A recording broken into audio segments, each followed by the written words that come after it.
Tem sido o tema central de conversas e notícias no mundo todo sobre a negociação do teto da dívida americana e que eles podem vir a dar um calote na sua dívida, ou seja, deixar de pagar a seus credores os juros referente àqueles títulos de dívida do governo americano.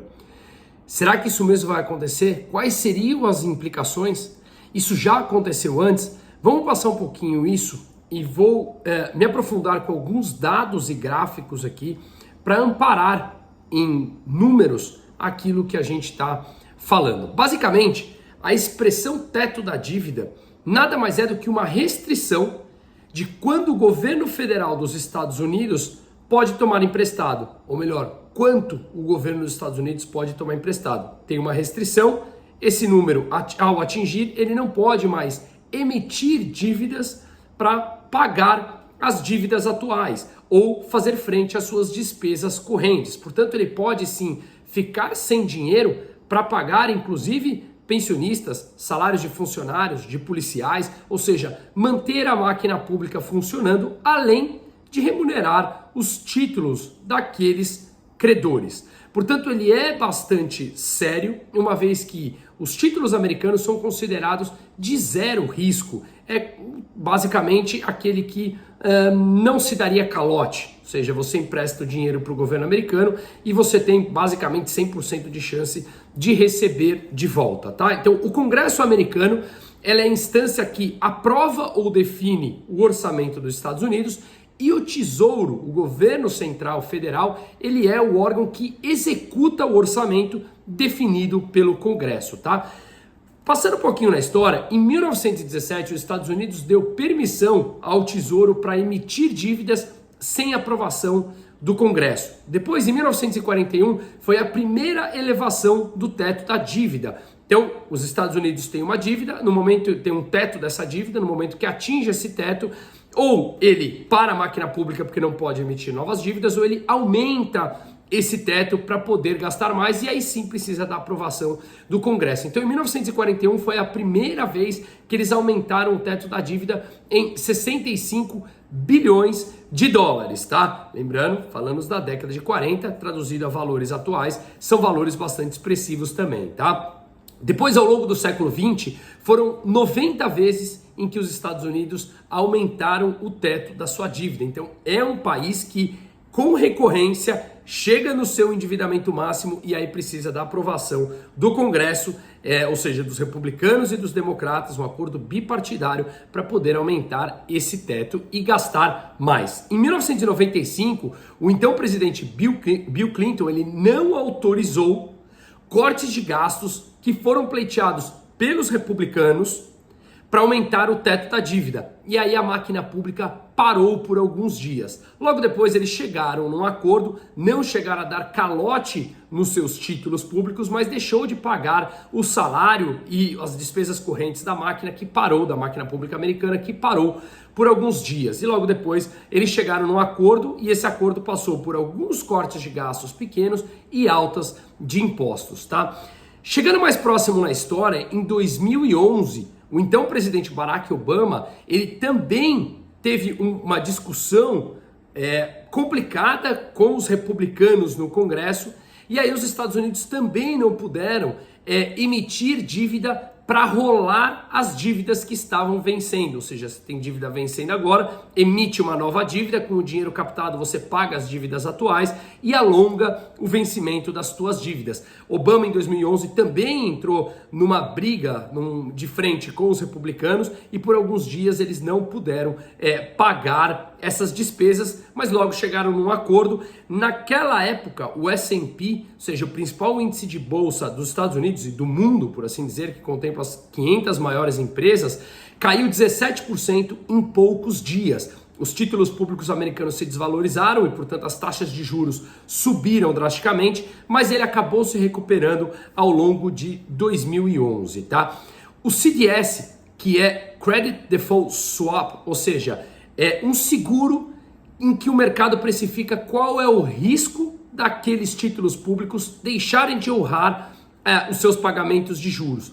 Hoje, o CDS dos Estados Unidos está maior do que o do Brasil, ou seja, o mercado está precificando que há um risco maior dos Estados Unidos não pagarem as suas contas do que o Brasil, dos Estados Unidos darem calote na sua dívida do que o Brasil. Claro que isso é um movimento de curto prazo, estamos olhando aqui o CDS de 1 ano, porque está realmente chegando aos 45 do segundo tempo. Então, falando um pouquinho mais de coisas atuais, os Estados Unidos no dia 19 de janeiro atingiu o seu limite da dívida de 31,4 trilhões de dólares. O PIB americano está mais ou menos em 23 trilhões e, portanto, a dívida está lá na casa dos seus 120% do PIB em 31,4 trilhões. Atingiu isso em 19 de janeiro e membros do governo americano começam a falar que a partir de 1º de junho eles podem não mais ter caixa para honrar as suas obrigações básicas. Ou seja, a partir daí o executivo perderia a capacidade de honrar pagamentos correntes, tá? Em um movimento que pode, obviamente, chegar ou impactar até mesmo na precificação dos títulos da dívida americana, como a gente vai falar agora. Inclusive, alguns economistas e banqueiros de Wall Street estão falando que a partir da metade de junho ou até mesmo no começo de junho, eles não teriam mais essa capacidade porque o caixa dos Estados Unidos, do Tesouro, vai cair abaixo de 30 bilhões de dólares. Parece muito, não para despesas correntes de um governo grande como é dos Estados Unidos, tá? Se nós olharmos o saldo de caixa dos Estados Unidos na quinta-feira da semana passada, estava mais ou menos em 57 bilhões de dólares. Na quarta-feira, 92 bilhões. E a gente pode chegar agora, nessa semana, com saldo de caixa abaixo de 30 bilhões. Então, o dinheiro realmente está acabando e pode ser que no começo de junho, se os dois partidos não cheguem num acordo, eles não tenham mais capacidade financeira para honrar esses pagamentos, como eu falei aqui, tá? Pois bem, o que o mercado começa a refletir é que os títulos com vencimento de 10 anos do governo americano já estão precificando que os Estados Unidos, primeiro, terão problema com a inflação, como a gente já vem falando nos vídeos diários aqui, em que a inflação ela continua resiliente, por mais que tenha caído longe do seu pico, né? Ele vê que os membros do Banco Central americano mostrando que o núcleo da inflação, quando você retira preços de alimentos e energia, ele continua alto. Então isso já faria com que os Estados Unidos mantivessem a taxa de juros mais alta. Mas, além disso, um receio de que eles não cheguem num acordo e não consigam honrar as suas contas, já vem precificando os títulos americanos em que eles têm remunerado, os investidores exigem maior remuneração para emprestar dinheiro aos Estados Unidos. O título com vencimento de 10 anos, que é uma proxy para o restante do mundo, mas em linhas gerais, já vem pagando 3,72% ao ano, como a gente pode ver aqui. Isso está exatamente agora, meio-dia, que eu estou gravando, terça-feira, 23 de maio. Então, o mercado já vem precificando que os Estados Unidos precisam pagar mais juros, uma vez que eles consideram um momento mais arriscado. Lembrando que quando os juros desses títulos sobem, o valor de face dele cai. Então a gente está vendo uma depreciação dos títulos públicos americanos com a correspondente alta de juros da remuneração para quem empresta dinheiro para o governo americano. Nesse segundo gráfico aqui, a gente vê a linha verde, que são os títulos públicos americanos com vencimento para 3 meses. Ou seja, se você empresta dinheiro para o governo americano com vencimento em 3 meses, eles te pagam quase 5,4% ao ano. Para ser específico, 5,37%. Se você empresta para 10 anos, a remuneração é 3,72%. Ou seja, você emprestar com vencimento muito curto de 3 meses, está remunerando uma taxa extremamente mais alta, 5,37%, do que os 3,72% se você empresta para 10 anos. Portanto, o mercado precificando que sim haverá uma crise, e todas as vezes na história em que os títulos de curto prazo superam os rendimentos dos títulos de longo prazo, os Estados Unidos passou por uma recessão. Mas mais especificamente aqui, nós estamos falando desse cenário de os Estados Unidos não honrarem com as suas obrigações e, portanto, entra um risco implícito maior e, portanto, os investidores exigem uma taxa de remuneração maior para emprestar ao governo americano, né? Olhando o histórico, é bem provável que os republicanos e os democratas cheguem num acordo aos 48 minutos do segundo tempo e eles não deixem a máquina pública parar. principalmente deixar de honrar os pagamentos a seus credores, aos títulos públicos. Quando eu falei lá em 2011, os Estados Unidos perderam a classificação de AAA, ou seja, AAA, considerado o menor risco possível, pela agência de crédito, a agência de rating S&P. Pela primeira vez em 70 anos, os Estados Unidos tinham perdido o grau máximo de classificação de risco, ou seja, o menor risco do mercado. Depois acabou até recuperando, mas o que a gente vê é que isso pode acontecer novamente. Tem uma discussão, não vou entrar aqui nesse mérito, de que se os Estados Unidos já deu calote na sua dívida ou não. Os que defendem que já aconteceu foi lá em 1971, quando os Estados Unidos, e nos anos que se seguiram, quando os Estados Unidos deixou de a conversibilidade do ouro em dólar, mas é uma discussão mais profunda que caberia um outro vídeo sobre isso. A questão é que grande parte dos economistas entendem que os Estados Unidos nunca deixaram de pagar os títulos da sua dívida e, portanto, se acontecesse agora seria a primeira vez e isso teria efeitos catastróficos, não apenas no mercado público de título público americano, mas impactaria no mundo como um todo. Se eles precificam que o mercado precifica que os Estados Unidos não pagarão as suas dívidas, o que acontece é que esses títulos sairiam do grau de classificação de risco que tem hoje, um grau de classificação de risco mínimo, para não apenas um grau de risco em especulação, mas sim seria já um grau de D, ou seja, de default, que ele está não pagando aos seus credores. E muitos fundos de investimentos institucionais no mundo como um todo, que tem trilhões de dólares, não podem investir o seu dinheiro em títulos que estejam em classificação, ou de especulação, ou muito menos de default. Portanto, haveria uma saída massiva de títulos públicos americanos que jogaria o preço deles para baixo, com fluxo de saída vendedor. Você joga o preço dele para baixo naturalmente, porque tem muita gente vendendo. Em contrapartida, os juros que ele remunera quando o título cai explodem. Então a gente veria um título público americano remunerando taxas altíssimas, pressionando ainda mais a dívida americana, pressionando ainda mais o caixa americano, e isso faria com que houvesse, digamos, uma quebra de paradigma. Fundos que são carregados de título público na sua carteira não mais poderiam ter o título que é considerado risco mínimo ou risco zero no mundo. Seria dali para frente uma nova janela onde aquele título que é considerado zero risco ou jamais daria calote, teria dado. Portanto, haveria uma mudança muito concreta nas alocações no mundo, na classificação de risco e, portanto, na precificação de taxa de juros. E aí, naturalmente, a gente vê um fluxo de dinheiro muito grande e um novo paradigma sendo formado. Portanto, eu não acredito que isso vai acontecer. Eu acho que aos 48 do segundo tempo eles chegarão em algum acordo.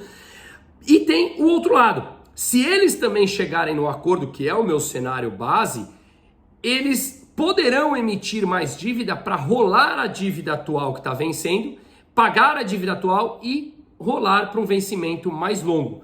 Quando os Estados Unidos emitem dívidas, o que acontece é que você drena dinheiro do restante do sistema, porque, obviamente, é considerado risco zero. Se os Estados Unidos está emitindo dívida, ele atrai um fluxo de capital, onde essas pessoas agora conseguem uma remuneração com título público americano, que era impossível na última década, e tira de outros locais para emprestar para o governo americano. E aí, naturalmente, isso passa por uma pressão das moedas emergentes, como a gente vem vendo do lado oposto, ou seja, o dólar perdendo valor nos últimos dias frente às principais moedas do mundo, inclusive olhando o índice DXY, que é o índice do dólar frente a uma cesta de 6 moedas, mas quando os Estados Unidos emitem dívida, ele drena dinheiro do sistema e acaba afetando os nossos investimentos por aqui. Portanto, se os Estados Unidos não chegam a um acordo e dá calote na sua dívida, a gente vai ver os mercados de renda fixa americano se desvalorizando demais e as taxas de juros subindo muito, pressionando ainda mais o governo americano.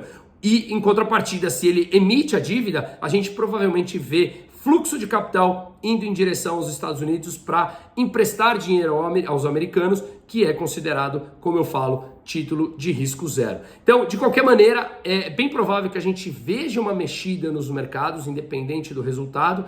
Mas o meu grande ponto é, até quando os Estados Unidos continuarão aumentando o teto da dívida e pouco preocupado com o nível de endividamento? Os Estados Unidos têm um nível de endividamento, como eu falei no começo do vídeo, 120% do PIB, e hoje a moeda americana ela é hegemônica. Começam várias discussões ao redor do mundo, e já efeitos práticos, de países contrapondo no seu comércio bilateral com outros países a moeda, o dólar. Por exemplo, países da OPEP, como a Arábia Saudita, que é um histórico aliado dos Estados Unidos, comprando petróleo, vendendo petróleo da China e aceitando o yuan.